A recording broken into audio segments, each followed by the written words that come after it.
It's not the typical Hollywood dream. I want to work in the movies, so I'm going to study medicine, or the law, or accounting. Not everyone involved in filmmaking ever even sees a camera. And even if it is your dream, filmmaker and teacher Buddy Calvo says if you can live without it, you probably should. Welcome to BexarCast.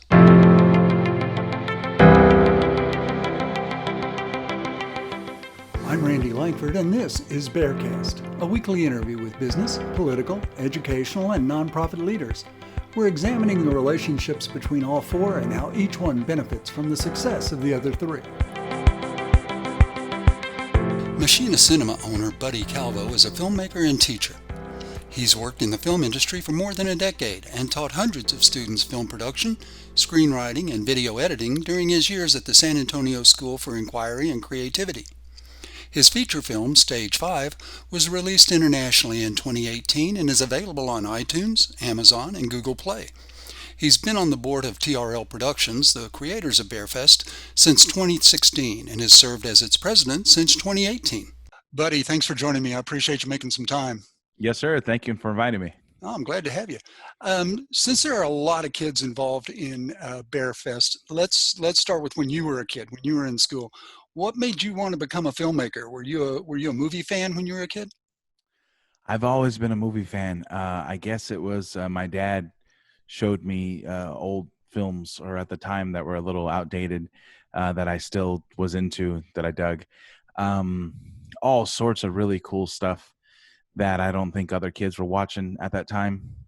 I'm talking about when I was a little kid, maybe like Godfather and Cuckoo's Nest and Right. Deer Hunter. A lot of things I don't think a little kid, maybe now thinking about it, should be watching. But Yeah, you weren't into 101 Dalmatians and I The Lion really King. And wasn't. I appreciated them, and my sister was. My sister didn't really like all those old movies my dad was showing me. So I got a really good balance because I still like the kid stuff. right. But man, I was exposed to so many cool movies and narratives when I was younger. So I guess that's what got me into it. And then my family happens to be a collection of storytellers. Okay. They're big group of very not eccentric people, but they're colorful people. Okay. They love they love to have adventurous lives, so they're always in the mix with something. Um, so that they always have a story to tell, and it's quite, when you hear it, you're like, that seems very improbable, or not necessarily impossible, but man, wow, you did all that today, or that happened to you this week. This is wild. So the combination of the two, I learned about films early on, and then I learned about storytelling, and to a certain degree how to manipulate and stretch a story, and to know the right kind of flavors and additions and whatnot to put into a story so that people can more easily digest it. So you're not necessarily lying, but I know what you want to hear. I know what you're looking for. So let me get to that part of the story. Let me make it engaging. Let me make it engaging. So that storytelling, narratives, films, all that got to me at a very young age, but I did not know I wanted to be a filmmaker necessarily at a young age. I just knew I loved telling stories. Okay. So how Ideas did of you break into the industry? What was your first filmmaking job? my first filmmaking job. We got into it through theater in high school. I knew I liked production. That's what introduced me to production, being behind the scenes of something. And then when I was in college, I didn't know what I wanted to do at first. And then I found that book, the Robert Rodriguez Rebel Without a Crew book, and it kind of really spoke to me because he's from San Antonio and he's Right. from a big family and a Mexican kid, and made a movie. And I must have read it 100 times, and to where the pages were falling off. And then little things like I found out he went to St. Anthony High School and I went there for a year, and Okay. all these kind of things. And then I got my first gig right when I was about to become a film teacher. Actually, the summer before, I had just signed on this project where I made some friends after doing some short films. I tried my hand at doing a short film, and I even tried to do a feature film, and didn't work out great. So I finally got hired on somebody else's film. I kind of talked my way into it, and they made me the dailies editor, the dailies editor. Okay. Explain what dailies are. So every day that you film, that film's footage is called the dailies. This is the daily footage. This is what we did today. So a good dailies editor will take the daily footage and they will edit together what scenes they can for what was shot that day. So if you have scene 3 shot that day, the dailies editor will take in all the footage you shot, categorize it, put in what shots were good, what shots weren't good, and they'll try to piece together a little edit. Okay. Knowing full well that the real editor or the final editor, the post editor, he may take your stuff and love it. He may, he or she may not use it at all, but that's your job mainly. So before the day ends, you can let the team know, you can let the crew know, hey, you forgot to get this. Oh. So you're constantly looking at the script and seeing, could I, even though I'm not the real editor, could I put together an edit with what we shot today? Right. Yes, I could. And then you're also looking at the script, and if it says, so-and-so gives her a look and you don't have that look, then you start making notes and you immediately get that back to set and tell them, hey, before you move on, and that's how quick you want to be as a dailies editor. Wow. Before you move on, just letting you know, you didn't get this shot. Now, if by the time footage got to you, they already moved on, they're at a whole nother scene, they're at another location, well, that's something that they'll have to put together to get for a pickup right. shot. Right. And then a good dailies editor too, you can make suggestions. It just depends the kind of relationship you have to team. You can say, hey, I know we didn't get this, but you shot this other cool shot, or you should, maybe we can shoot an insert of a coffee cup instead of getting it, So I got on there, and I guess I did a good job. I just kind of went with it because I started putting music in it, which is not what you're supposed to do whatsoever. Oh, in the dailies, you were putting music in the dailies. Yes, I was just supposed to. You're a dailies editor. Everything's just, keep it really black and white. I would finish my dailies really quick, and then I'd be sitting there in the office, hours. You're just sitting in in this particular production.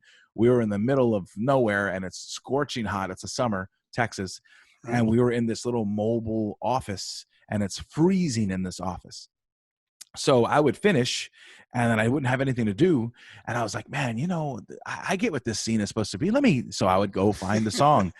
So then the director and there was a husband and wife team. They came in and they say, hey, Daddy, hey, buddy, we want to see the dailies. What do you got? I hit play. And the music comes on, and I found effect of wind blowing, and they kind of look like, what is this guy doing? Where did this guy come from? So before I'm about to get yelled at, because I was in there with the UPM, that's the unit production manager. Right. They oversee production there on set. The UPM's telling me I wouldn't do that if I was you. That's not your job. You're not here to be creative. Right? No, not at all. So before I got yelled at, they liked it. They were like, man, this is awesome, buddy. Yeah. Okay. I mean, we can't use that Rolling Stone song you chose because it's $100,000 to use right. that or whatever. But we love it. So then I got hired. By the time before the production had wrapped, they hired me to be the music supervisor. Oh, nice. So they liked what I did so much with music. And I didn't know what that job was at the time, but they just said, "Can you do the music supervisor?" And again, storytelling background. Me, yeah, of course I can. Of course. And then I'm looking up, what does a music supervisor do? So basically, so did you make a conscious decision that I'm going to be a filmmaker, or did it just snowball? It snowballed. It came from a lack of really having any direction and being kind of scared of that. Like, I don't know what I want to do with my life. And when this kind of presented itself, I was like, hey, this could be cool. It's either this or a rock star. That would, and this seemed a little more feasible. So yeah, one opportunity turned into another. And then I made a lot of great friends on that set. And then it went from like filmmaking as a hobby to, when I was there, I saw these people doing it as a serious profession. They had an actor, one of the lead actors there was a guy by the name of Lance Henriksen. He's been in the Alien films. He's a huge 80s sci-fi actor. So, seeing, wow, they got some real money this could be done on a bigger level. That just kind of took me to the next notch. And that's when I kind of said, hey, I want to do this as a profession, and Nice. went from there. And that was in 2012. Okay. So, 2012. so where did it go from there? Did you just start? I mean, you didn't start out making a feature film, Well, you see, I had already made a feature film before that. right? But when you went out on your own, Yeah. So when I first started, I started this in 2007. I had okay. the idea I wanted to do this in 2005. In 2007, I met my now wife, but girlfriend at the time, and I convinced her that I wanted to be a filmmaker. So she had really good credit, and Oh no. she had some cash laying around. So she invested in the idea, and she said, "Okay, let's start a film production company. You'll be the creative one, and I'll financially back you. So I'm going to own the That's a good company." woman. Yeah, so she owns our film company, 51 to 49% because she made all the initial investments. So she bought the camera, she bought the computer. So Wow. that's when I first started. Well, that movie was a bust. I had no idea what I was doing. So that was in 2007. We finished that movie in 2009. And then from 2009 to 2012, before I got hired on my first film set, I shot a little music video here. It was real Right. hobbyist thing. Like I called Okay. myself a filmmaker, but I wasn't a filmmaker. Okay. Not in the serious sense that I wish I was. And it wasn't until 2012 when I got hired on that I met, real people that did this as a Right. profession. And it was from there that I said, okay, scratch everything we did before. Let's start with the short film. I think I have a better understanding of how to do it and really what crew is needed, like, to try to do this correctly. Or get the vision that I want to get.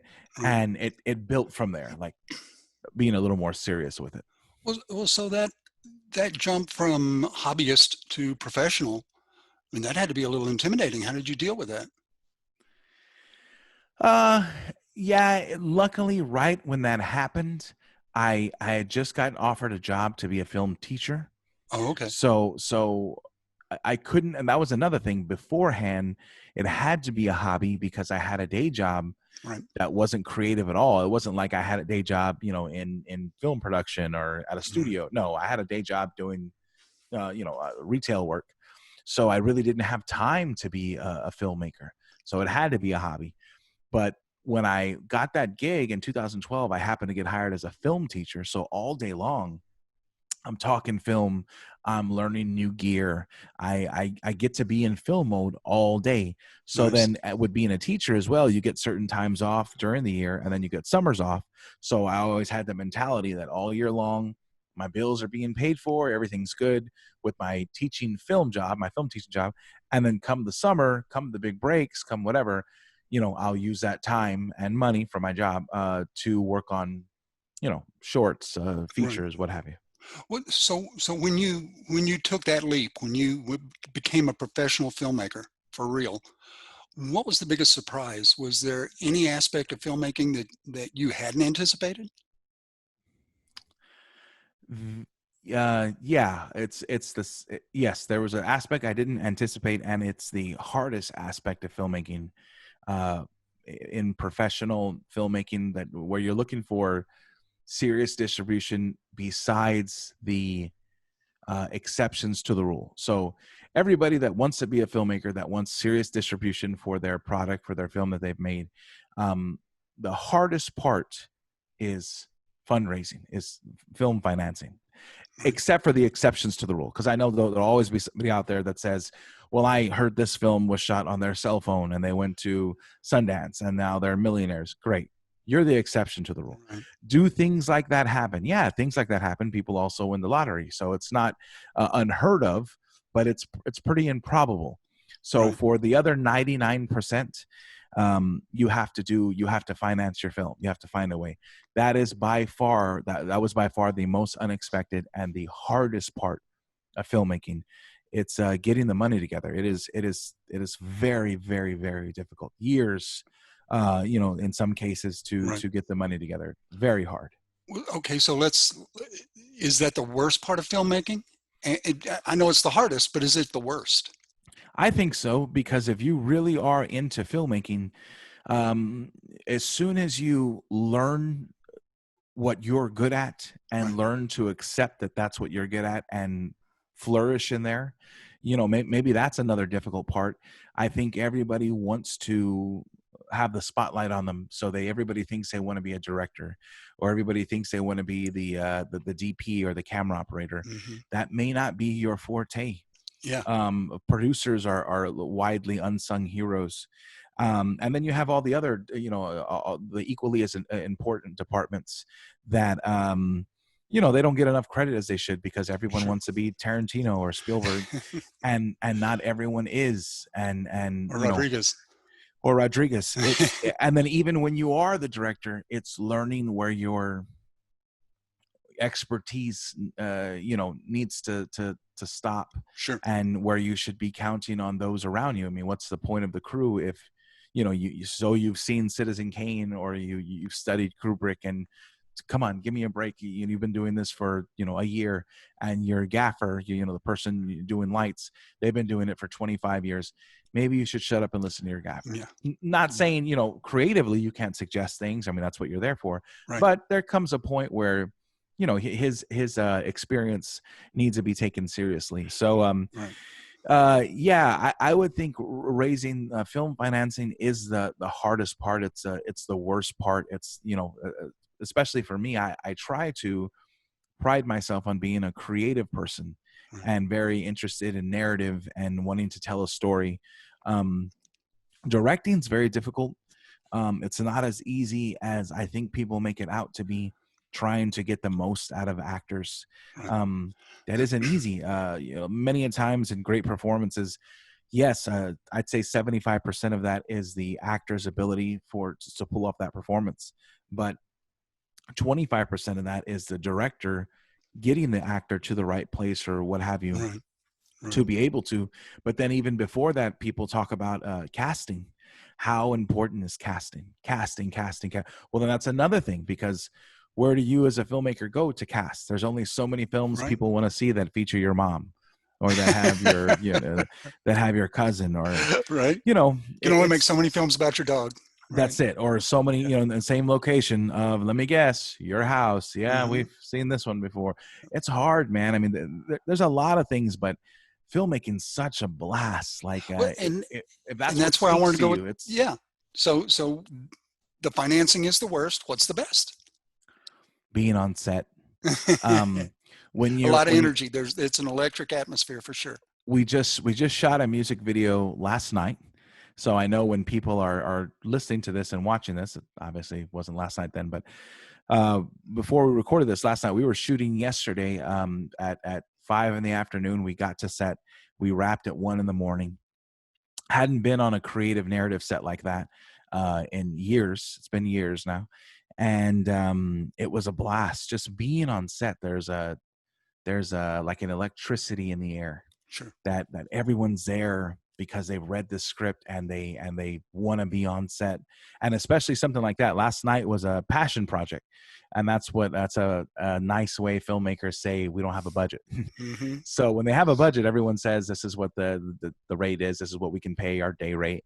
But when not, that's when you've hopefully been in the business long enough, or you just have friends and you say, hey, we're shooting a passion project. You put it right there in the beginning, and do you want to be a part of this? So it's real that much more special when everyone is there, because they believe in this, volunteering. Yeah. So that means they read your script, they get the idea, they're really into it.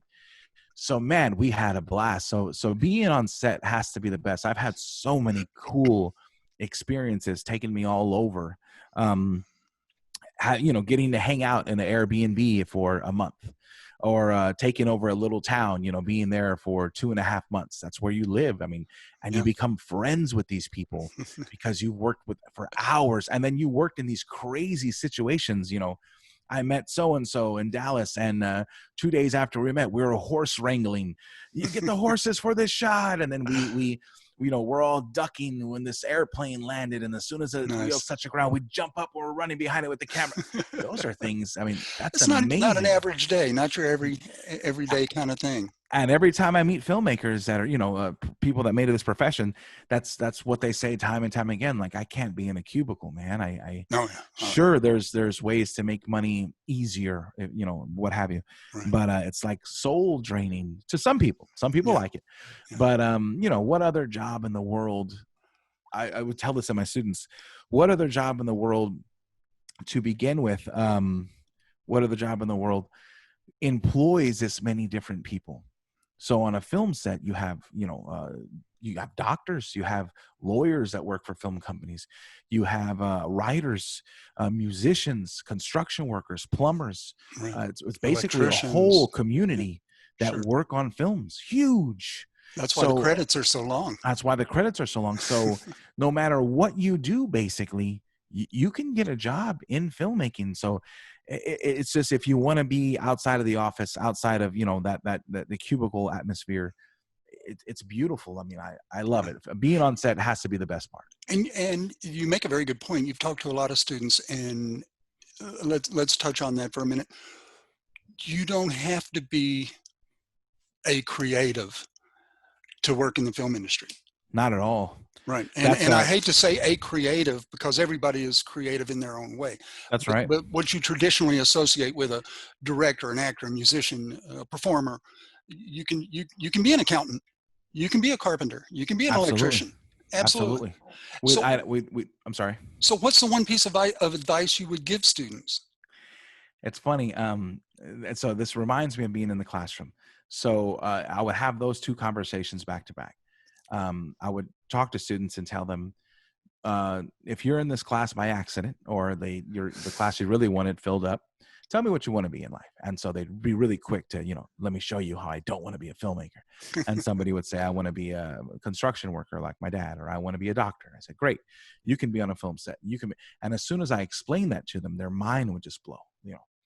I have a couple friends that are RNs, that are nurses right now, waiting, saying, hey, one day, buddy, when you have a big enough project, or you have a studio, you're going to hire me, right, to be a doctor or to be a nurse on the film set, because I want to go work on, the new James Bond over here, or I want to go where, and I was like, exactly. So I want to be in that atmosphere. Sure. I want to be in that atmosphere. That's an attractive atmosphere. Absolutely. So to speak to that point, yes, you don't have to necessarily be one of the ones at the traditionally creative helms of a film.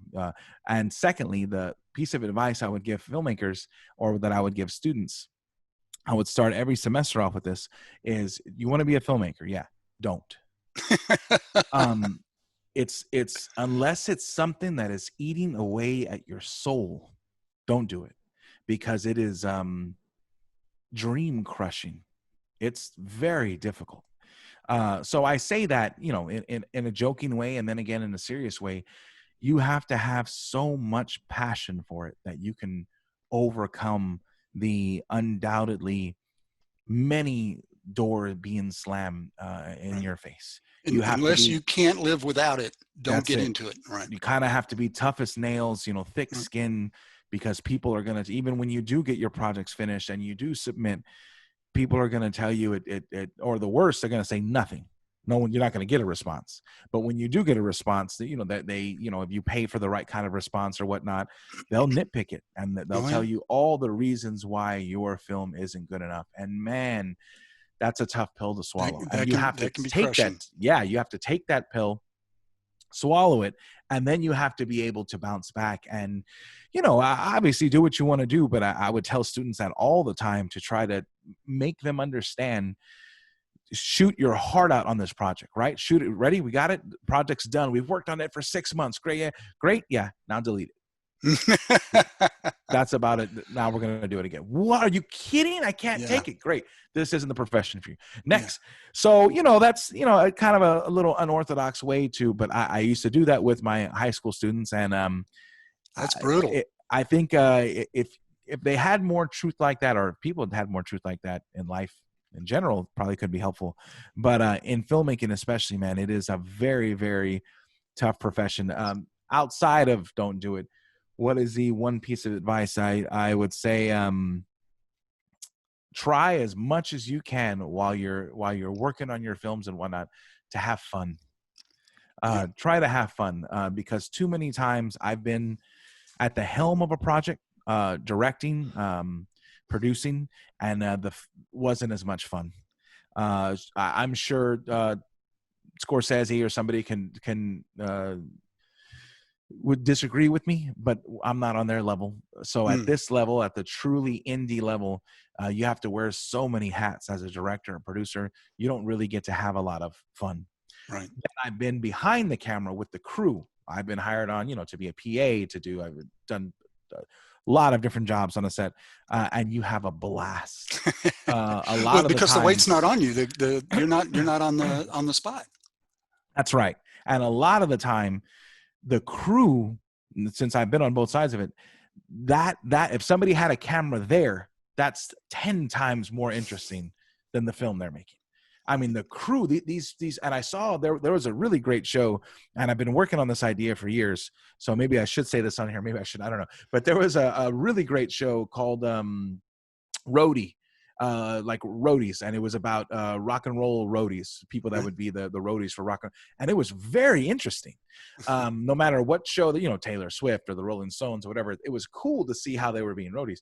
So I always thought, man, the show that what's interesting about films is the behind the scenes, It's how the they making pull of, these things, right? the making of. Like if there was a show about that, man, I mean, and there's no shortage of content that's being made. No. So there's no shortage of crews that are, they're flipping cars. They're making it look, they're going to Hawaii. They're shooting over here. They're doing King Kong. That's interesting. That's really, and that's real. It's not the fabricated CGI that the end product. These are real people doing real things. Right. That's really cool. So have fun. If you decide you want to do this, please try to have as much fun as you can. Well, and you and I have both been at the Bear Fest premiere a couple of times, where it's a big glamorous premiere type event with the red carpet and the step and repeat and the photographers, and you get to see your video on a big screen, and it's glamorous and it's exciting. And I always make a point of telling the kids that night at the premiere, think back to when you were dragging cables or color correcting or setting up mics or setting up late one night having to work on revisions. Enjoy that moment. Enjoy the process of creation, because that's 99% of what you're buying into.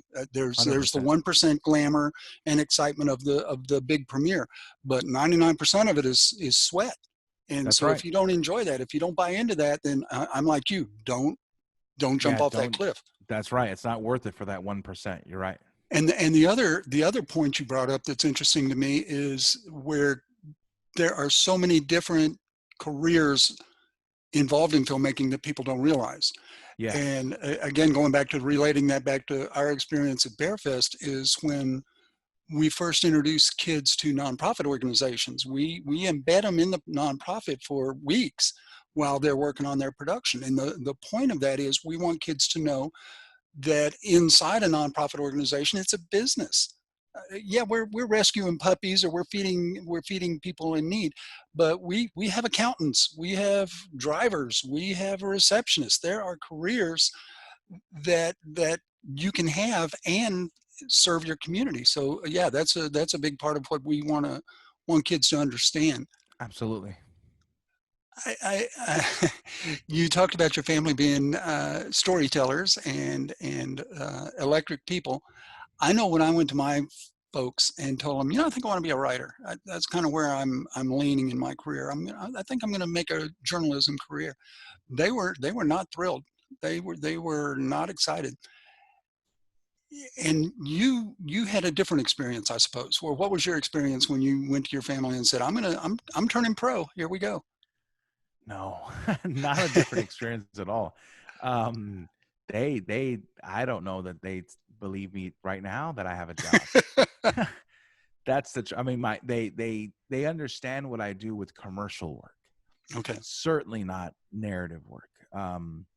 With the films that I've been a part of, as a producer, as a writer director, that's kind of still seen to my family as like a hobby or for fun. And, no matter how big or what have you, trying to explain to them, no, the films we produce or whatnot, they're available in Walmart or Netflix. That's nice. When are you going to get a job? So one of the things that students need to be aware of. If you want to be a filmmaker, it better be something you can't live without. And when you're a kid, when you're in high school, how do you know it's something you can't live without? Is there a way to know this is going to keep me burning for the rest of my life? I got to do this. Man, I don't. Or is it just a question of when you don't do it, you can tell? I guess it must be that. I don't know really. I guess there's some days still where I wake up and I'm kind of just grateful. Me and my younger brother talked about this recently, just about how I think how fortunate anyone is in life to find their passion. I would think that there, unfortunately, there may be a lot of people out there in life, in the world, that don't really have a passion, and they're just instead working for the weekend, working Yeah. for to pay their bills, and there's nothing wrong with that. And maybe it's not that they don't have a passion; they just haven't found what that passion is. They So I haven't can, stepped out yet. yeah, I consider myself very lucky to have found it, and it, it it it has to do with me, I think, a lot for friends. I like the ensemble characteristics of life.